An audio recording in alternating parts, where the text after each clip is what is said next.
This is a Best in Climate episode of Earth Feels, where each week your hosts Rose and Christine read to you from some of the best climate-related blogs and articles on the web. Today's Best in Climate episode is entitled Why I'm Not Scared by Reggie Harris, published on Mr. Harris's Facebook page on November 3rd, 2020, just before the U.S. election.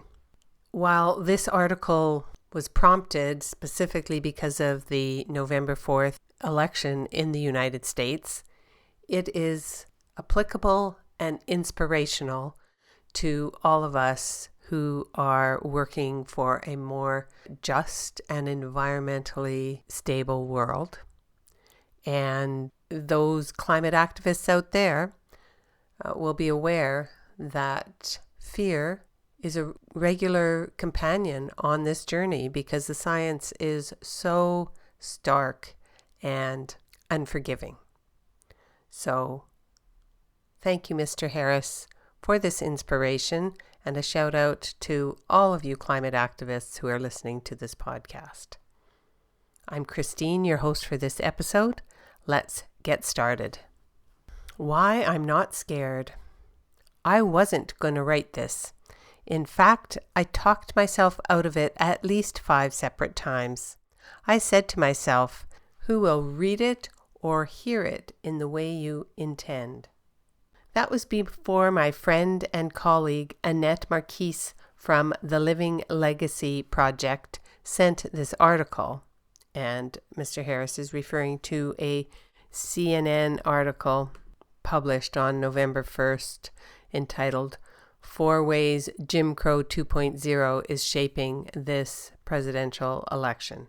After reading it, not much of the info was new, but it still hit home.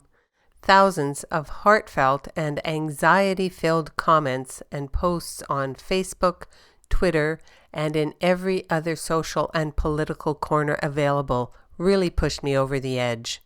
Each one raised the level, saying how scared, anxious, terrified, nervous, unable to function, and close to collapse people are feeling. And I hear you. But it made me think, now you have to do it. So here goes. Sorry about the length, but I promise you that I did edit it down as far as I could.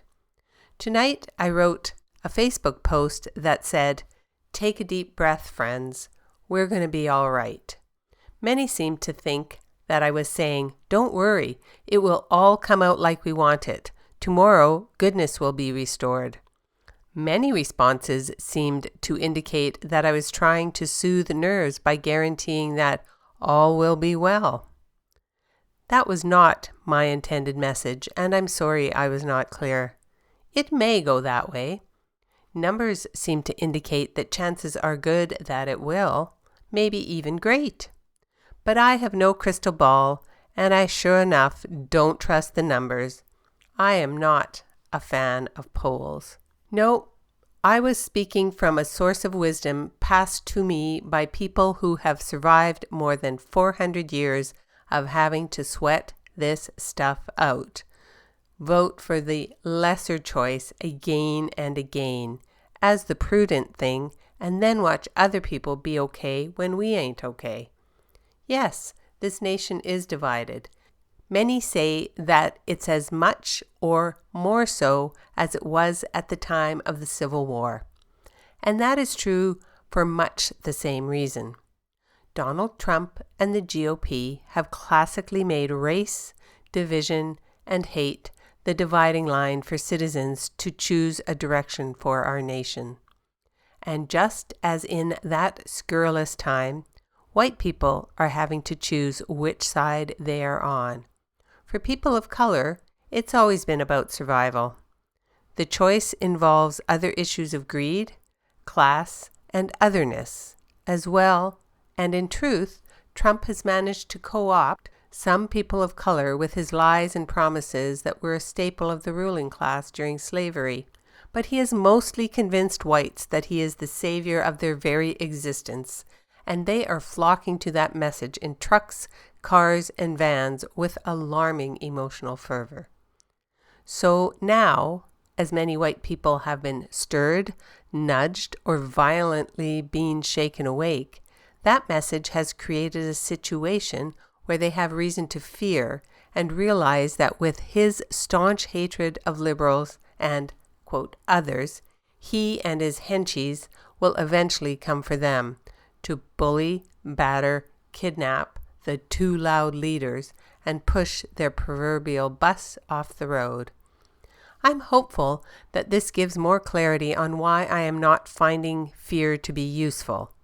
And maybe this won't help you to feel better this week or this month.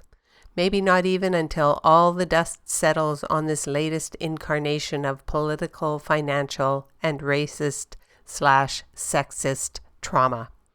Perhaps a ways down the road it will kick in after we think we know where we stand and are able to take a good breath and see a clear path to cleaning up this swamp. For real. Maybe this will help some of you frame your actions in the next phase when the forces of power, greed, and hate are continuing their challenge to the very nature of our existence. But one thing is true. Now that you've seen what you've seen, it will be harder not to see it when it shows its ugly head again. Please allow me to quickly thank all of you who have been at this for long or longer than me. You who understand that fear and anxiety are tools that the power brokers in the world use to keep the less powerful off balance, occupied, and easier to control. Donald Trump might seem like a fool, but he fully understands how the game is played. So does Mitch McConnell, Robert Barr, Kevin McCarthy, Hannity, Laura Ingraham, Alexander Putin, Ann Coulter, Lindsey Graham, the Koch brother, yes, one died, Clarence Thomas, and all those greedy 1%ers and their wannabe trailers who enjoy all the privileges while the rest of us feel the burn. To all of you who have internalized the struggle to the point that you know the rich and powerful are simply never going to give up trying to get their way, regardless of who wins tomorrow, and have committed yourselves to stay in the game, win, lose, or whatever, kudos. We all know that they will be as relentless at controlling the narrative as they've always been in this nation, and that they will try to put a good face on while they organize the next maneuver. Those people are ready to go regardless of the outcome, and they will not consider in any way how we feel about it. Yes, we will be joyful or exhausted, relieved or exasperated, happy or angry, as fits the good or bad news. But just as civil rights pioneer Flonzy Brown Wright, the first African American woman elected to office in Jim Crow, Mississippi years ago, said to us in May in our Living Legacy series on voting rights, "We've got to just keep on keeping on." Asked, "Do you ever get frustrated and just want to quit?" she replied, "You know," she may have said honey, "I quit this job every night, but in the morning, I remember that I took a vow to work for justice when I was 16 years old. So every day I put on my shoes and get back to work." That's the same kind of resolve and fierce persistence that pushed Harriet Tubman, Sojourner Truth, Frederick Douglass, Mary McLeod Bethune, Jackie Robinson, Medgar Evers, Rosa Parks, C.T. Vivian, Malcolm X, Ella Baker, Fred Shuttlesworth, Vernon and Ellie Damer, John Lewis, and millions of others, including Eleanor Roosevelt, Rabbi Abraham Joshua Heschel, Mahatma Gandhi, Pete and Tashi Seeger, and Ruth Bader Ginsburg, to walk in the ways of justice. Yes, friends, I am concerned, agitated, full of righteous rage, and fired up, and at times worn down. I'm working the self-care thing too, but I am not scared.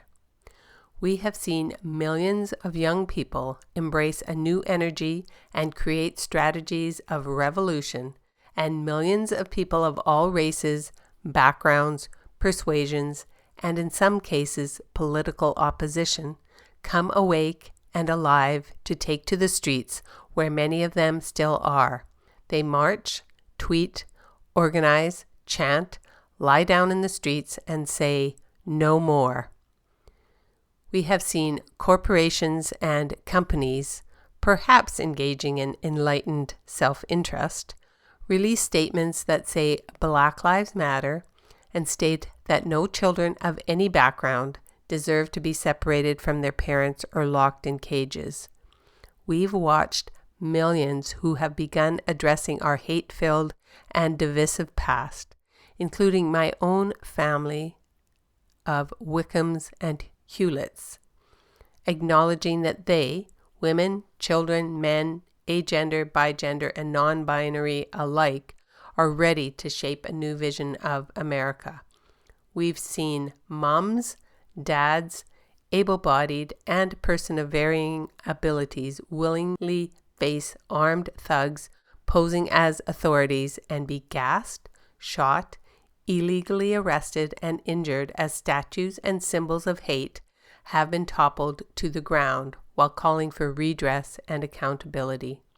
We have all painfully seen our fellow citizens needlessly die as we've been isolated and lied to and had our own lives placed in jeopardy by a government that said openly they are willing to sacrifice as many as it takes to help them resume making money without establishing the needed scientific protocols for our safety.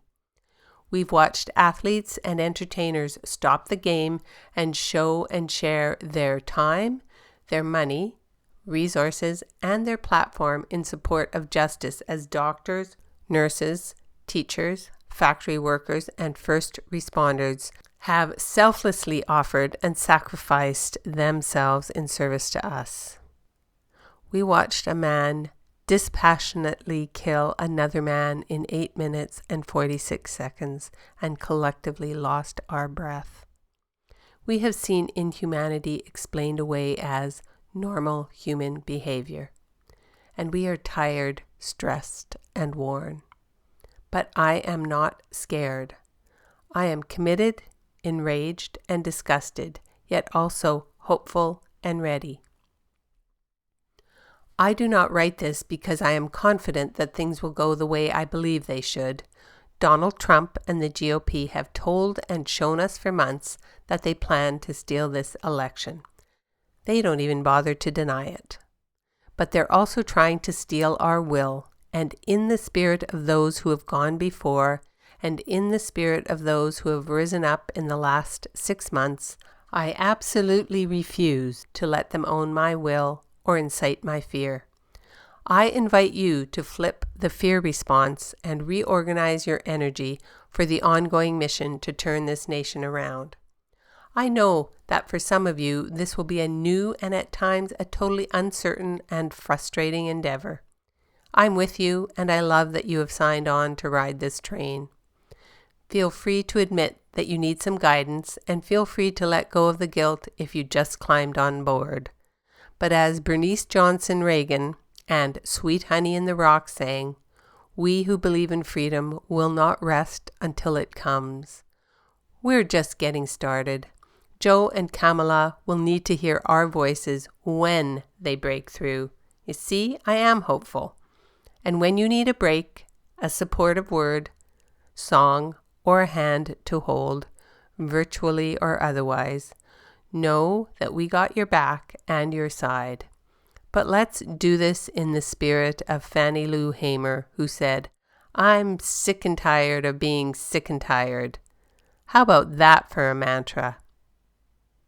In solidarity and song, Reggie Harris.